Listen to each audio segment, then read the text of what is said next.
Hola, ¿cómo están? Mucho gusto, mi nombre es Natalia Rabe Franco, yo soy residente de periodoncia de la Universidad Cooperativa de Colombia y el día de hoy les voy a hablar sobre la gonorrea.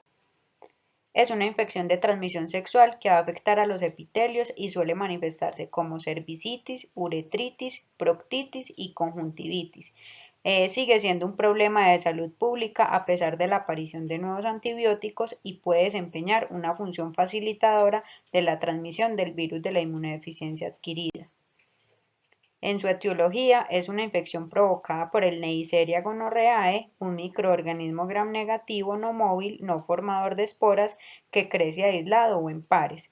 Las lesiones se van a presentar principalmente en genitales, canal anal u oral, en particular en la faringe o en una combinación de estos sitios.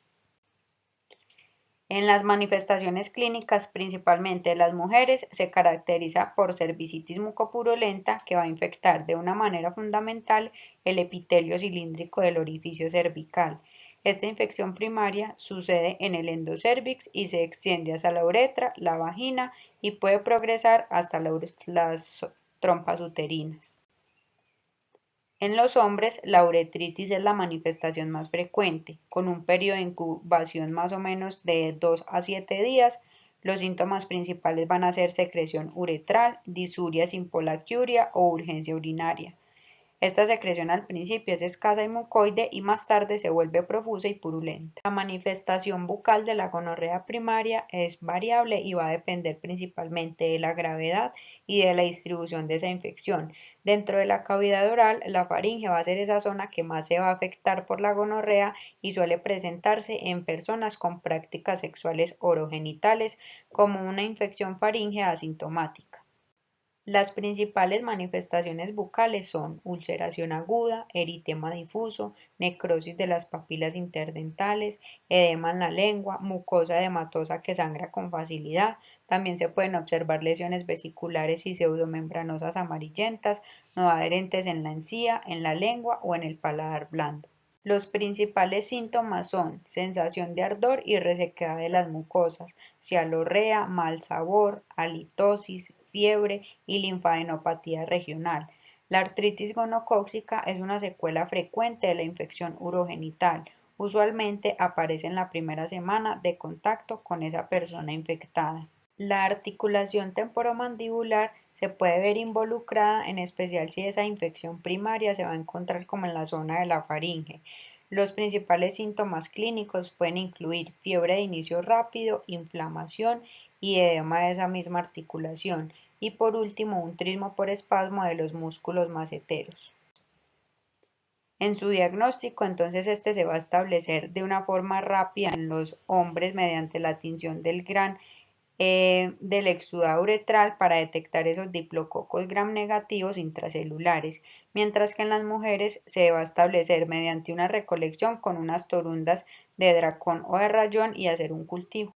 Pues para un adecuado tratamiento de la infección gonocócica no complicada de la uretra, el cuello uterino, el recto o la faringe, el procedimiento a seguir se va a realizar con base en antibióticos con tratamientos de una sola dosis, con cefalosporinas de tercera generación como la ceftriaxona o la cefixima.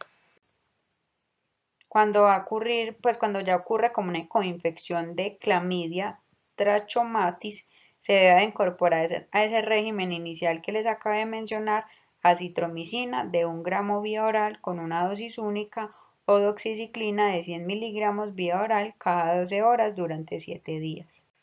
El informe sobre la resistencia antibiótica de la Organización Mundial de la Salud, publicado en abril del 2014, nos va a señalar que esa resistencia está afectando a unos agentes infecciosos distintos, que son responsables de las infecciones comunes graves como lo son la septicemia, la diarrea, la neumonía o infecciones de vías urinarias. En diferentes países como Francia, Japón, Noruega, Sudáfrica y Suecia se ha confirmado el fracaso del tratamiento de la gonorrea con cefalosporinas de tercera generación, que es el último recurso terapéutico en estos casos, y diariamente se contrae esta enfermedad más de 1 millón de personas, aproximadamente. Hay dos patrones de resistencia antimicrobiana que han sido observados en la Neisseria gonorrheae.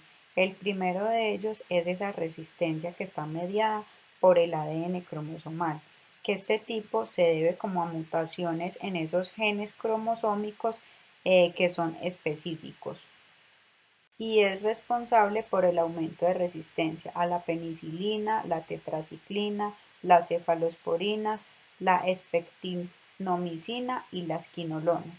Por lo tanto, estas cepas pueden ser resistentes a alguno de esos tratamientos que se han utilizado anteriormente. La otra forma de la resistencia antimicrobiana gonocóxica es la que está mediada por los plásmidos, que son los elementos extracromosomales del ADN. Este tipo se da por la adquisición de plásmidos que codifican la resistencia principalmente a esas penicilinas. En cuanto al manejo odontológico de la gonorrea, entonces un paciente que haya sido tratado de una forma adecuada no va a requerir como ningún tipo de modificación en ese plan de atención odontológica, ni va a implicar ningún riesgo pues de contagio hacia el odontólogo. En pacientes con infección activa o sospecha de infección, solo se debe proveer la atención a las condiciones bucales de urgencia, que preferiblemente sea solamente el uso de fármacos. Esos pacientes en esta categoría pueden recibir una atención dental a los pocos días del tratamiento antibiótico para la gonorrea. En casos de sospecha por manifestaciones bucales que se observen durante la consulta, deben considerarse infectocontagiosos y solo se debe proveer un manejo farmacológico que sea de urgencia y debe remitirse inmediatamente con el médico tratante del paciente. En pacientes que han recuperado su estado de salud, es decir, que hay una ausencia de esa sintomatología y hay una historia con un adecuado régimen médico, la atención dental integral debe otorgarse sin ningún tipo de restricciones y estos pacientes que tienen o han tenido gonorrea deben abordarse con cierta precaución. Muchas gracias.